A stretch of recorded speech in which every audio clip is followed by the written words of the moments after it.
इमरान खान से घड़ी खरीदने वाले उमर फारूक से फवाद के मुसलसल राब्तों के मुबैना सबूत सामने आ गए। सऊदी वली अहद की जानिब से साबिक वजीर आजम इमरान खान को दिए गए कीमती तोहफे खरीदने वाले बिजनेसमैन उमर फारूक ज़हूर को मशकूक शख्स करार देने वाले फवाद चौधरी की उमर फारूक से हालिया रवाबित सामने आ गए हैं। फवाद चौधरी कल शाम तक उमर फारूक को व्हाट्सएप पर मैसेजेस करके इमरान खान का नाम ना लेने की दरखास्त करते रहे। इससे पहले फवाद चौधरी उमर फारूक को हुकूमत पाकिस्तान के ठेकों में मदद दिलवाने का वादा भी करते रहे। तोशाखाना की कीमती घड़ी फरोख्त करने के बाद नया स्कैंडल सामने आ गया। इमरान खान से घड़ी खरीदने वाले उमर फारूक से फवाद चौधरी के मुसलसल राब्तों की मुबैना सबूत सामने आ गए। जब फवाद चौधरी उमर फारूक को झूठा करार दे रहे थे, इससे कुछ घंटे पहले इन्हें अपना भाई बता रहे थे। मंगल को उमर फारूक ने इमरान खान से घड़ी खरीदने का इंकशाफ किया तो इसके फौरी बाद फवाद चौधरी ने इनसे राब्ता किया और पूछा कि हुआ क्या जी। शहजाद अकबर तक तो बात समझ में आती है, मगर इमरान खान की उमर फारूक से व्हाट्सएप गुफ्तगू करने वाले शख्स का नंबर चेक किया तो वो भी फवाद चौधरी का निकला। दोनों के दरमियान माजी की व्हाट्सएप चैट में और भी इंकशाफात सामने आए हैं। एक बार उमर फारूक ने अपने खिलाफ केस बनाने पर शहजाद अकबर की शिकायत की तो फवाद चौधरी ने इनकी तायीद की और मुकदमात को खौफनाक करार दिया।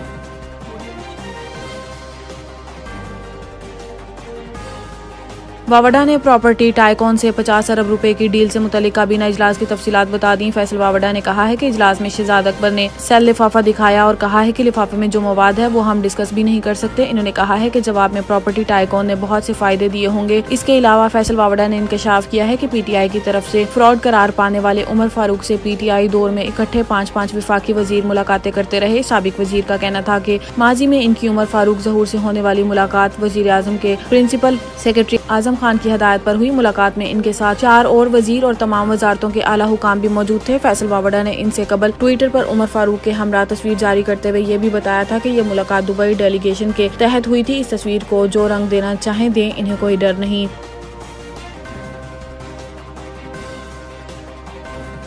ये किसी का हक नहीं कि वो मोटरवे पर धरने का कहकर वहां खड़ा हो जाए। Chief justice Islamabad high court ने कहा है कि ये किसी का हक नहीं है कि वो कह दे कि मोटरवे पर धरना देगा और वहां खड़ा हो जाए, जबकि जो जलसा करना चाह रहे हैं इनका हक है, मगर आम शहरियों के हकूक भी मुतासिर नहीं होने चाहिए। Chief justice Islamabad high court justice Aamir Farooq ने PTI धरने के 22 रास्तों की मुमकिन बंदिश के खिलाफ मकामी ताजरों की दरखास्त पर समाअत की, जिसमें अदालत ने ताजरों की दरखास्त को PTI धरने और जलसे के NOC हसूल की दरखास्त के साथ यकजा कर दिया। समाअत के सिलसिले में advocate general barrister Jahangir Jadoon और additional attorney general Munawwar Iqbal Duggal अदालत में पेश हुए। ताजरों के वकील ने कहा है कि कंटेनर्स को रास्तों में खड़ा किया गया है जिससे मुश्किलात हैं, जबकि एडवोकेट जनरल इस्लामाबाद ने मौकफ अपनाया कि धरने और जलसे के NOC के लिए PTI की दरखास्त भी ज़ेर इल्तवा है, इस दरखास्त को भी इसके साथ सुना जाए। वकील दरखास्त गुजार ने कहा है कि हाईवेज और मोटरवेज